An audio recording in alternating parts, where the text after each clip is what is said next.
selamat pagi Bapak Ibu Saudara yang dikasihi oleh Tuhan.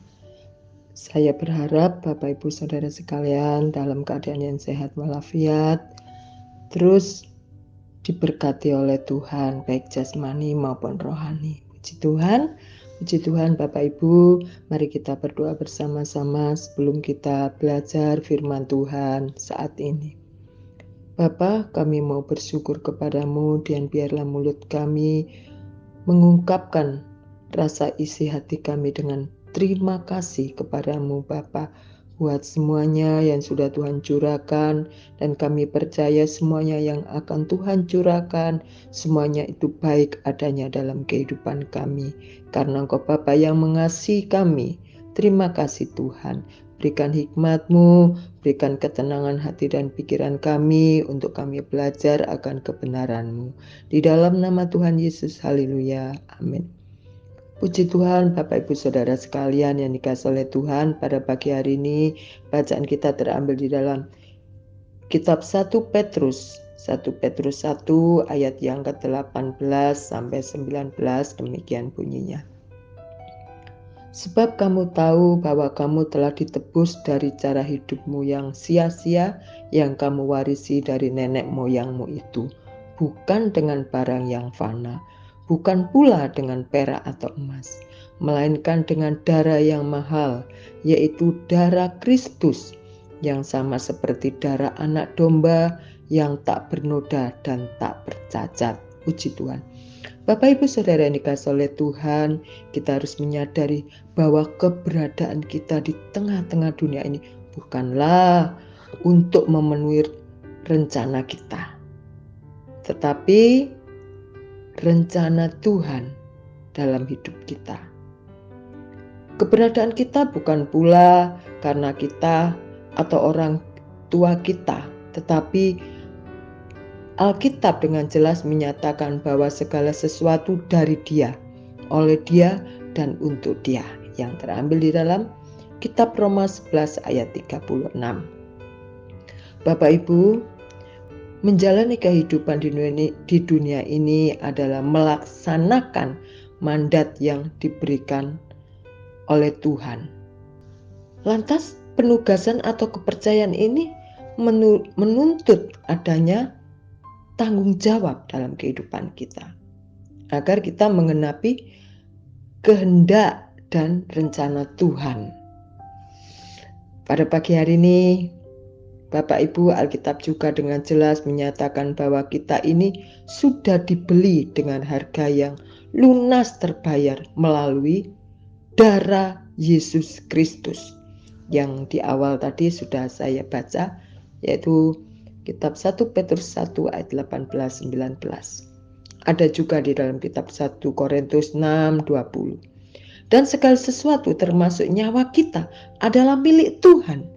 Karena Tuhan sewaktu-waktu bisa memanggil kita tanpa kita berkata kepada Tuhan, tunggu dulu Bapak, 5 menit lagi atau 1 jam lagi. Segala sesuatu termasuk nyawa kita adalah milik Tuhan. Kita tidak bisa lagi menunda-nunda ataupun cancel. Tidak bisa.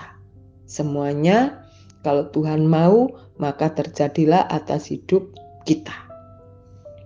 Dengan demikian sesungguhnya kita tidak memiliki kepentingan atau misi apapun yang bersifat pribadi. Segala sesuatu adalah mengenai pemenuhan rencana Tuhan dan menyenangkan hati Tuhan.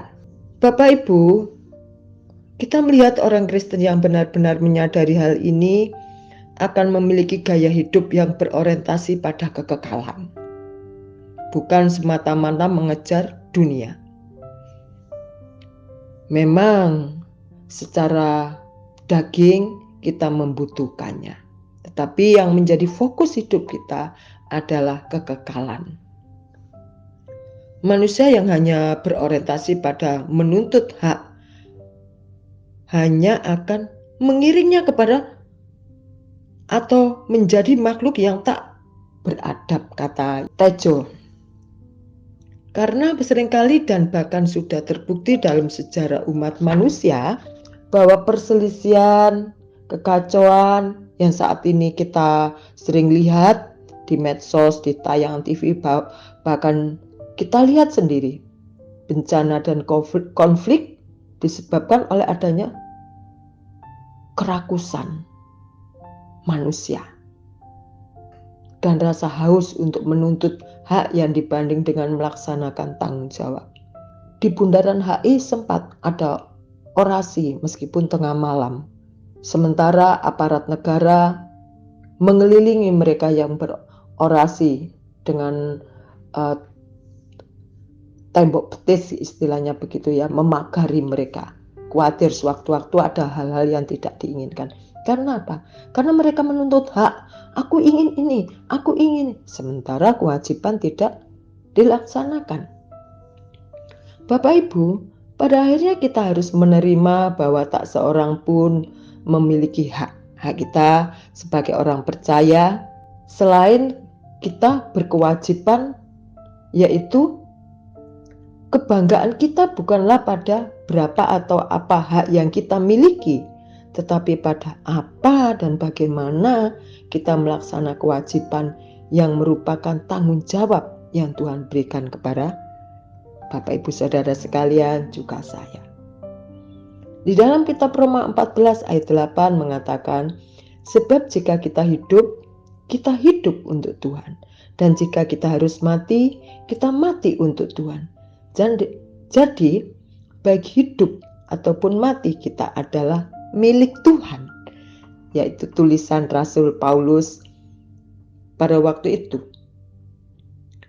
Oleh karena itu, sama-sama kita belajar. Saya juga banyak belajar dari kesetiaan, dari kesungguhan Bapak Ibu dalam keluarga, dalam pelayanan, sehingga yang menjadi kebanggaan kita bukanlah pada berapa atau apa yang kita miliki, tetapi pada apa dan bagaimana kita melaksanakan kewajiban yang merupakan tanggung jawab kita kepada Tuhan. Puji Tuhan, biarlah saat ini baik saya maupun Bapak Ibu Saudara sekalian, kita semakin mengerti apa yang harus kita lakukan dan kita harus berikan kepada Tuhan. Tentunya yang terbaik kita berikan kepada Tuhan, karena kita tidak punya hak lagi, tetapi kita berkewajiban untuk memberikan yang terbaik kepada Tuhan. Puji Tuhan, selamat pagi, selamat beraktivitas. Tuhan Yesus memberkati kita semua, Bapak Ibu Saudara sekalian, juga saya. Kiranya damai sejahtera Allah terus melingkupi dalam kehidupan kita. Mari kita berdoa. Bapa, saat kami sudah Engkau tebus dengan darah-Mu yang tercurah di kayu salib, kami menyadari siapa kami. Kami menyadari diri kami adalah orang-orang yang syarat dengan dosa. Tapi saat ini Tuhan, kami ingin belajar dalam hidup kami memberikan yang terbaik. Kami ingin belajar menyenangkan hati Tuhan. Buat hati kami, pikiran kami melekat kepadamu, supaya fokus kami, orientasi hidup kami adalah kekekalan yang Tuhan sudah sediakan bagi kami. Terima kasih di dalam nama Tuhan Yesus. Haleluya. Amin. Selamat pagi. Tuhan Yesus memberkati kita semua. Amin.